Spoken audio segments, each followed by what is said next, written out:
Alright, I'm going to go over how to upload your live preview content.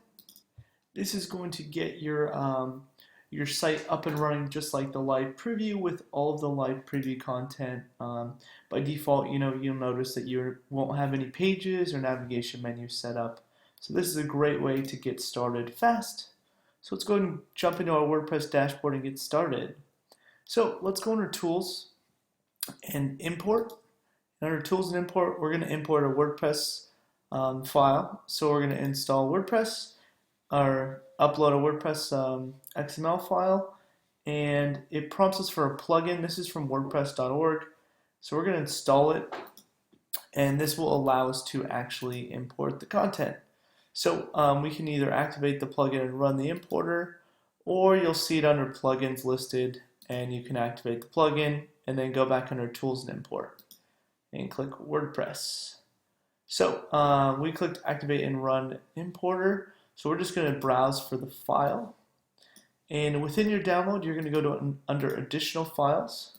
And it's pretty easy. It's just live preview XML. And there's only one file in there, so we're going to select that one file. Again, that's additional files, folder, live preview, and then that XML file. We're going to click upload file and import. And here it just has some information you can read. It's basically saying, do you want to import users, or do you want to use existing users for the content?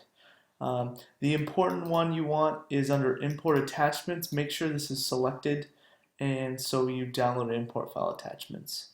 So I'm going to go ahead and click submit now, and depending on the server speed, this could take a little bit extra time, or it could be very quick. There are a number of images and pages that are going to come over. So I would just let it run and then come back to it in about 2 or 3 minutes if you want, or 5 minutes. When it's done, it will either let you know, hey, a couple images didn't get uploaded, or it will say, have fun, all is updated. And there's still a couple extra steps after that that I will go over. I'm just going to go ahead and let this import load. Alright, so now that my import finished, you'll see that there was some failed imports, and the reason for this was because I had not installed WooCommerce. So you'll notice all these are WooCommerce related. If you want to get these in the import, just make sure that you install the WooCommerce plugin via the documentation. It's super easy. We have documentation on that. But besides that, just go ahead and ignore any of these failed images. It just means the content wasn't available because of the plugin. So all done, have fun. Now when I visit the site, it won't look any better really, and that's because we just have to go through a couple steps. So the first thing we're going to do is set up the menu. So under Appearance and Menus, we're going to go under Manage Locations, and we'll select Main Navigation. If it's a new installation, you'll only have one option like ours.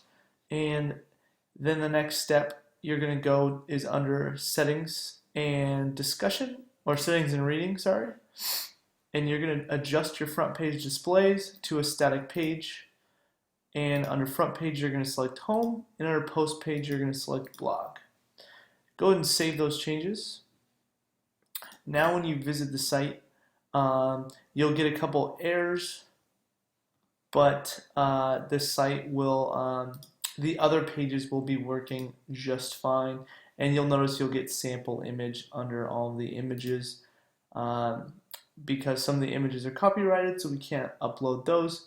But the content will actually be all set up for you. You'll see a lot of the pages, the short codes, all sorts of those things are all set up. The only missing step now is to add in the Revolution slider content, and I will cover that in the next video.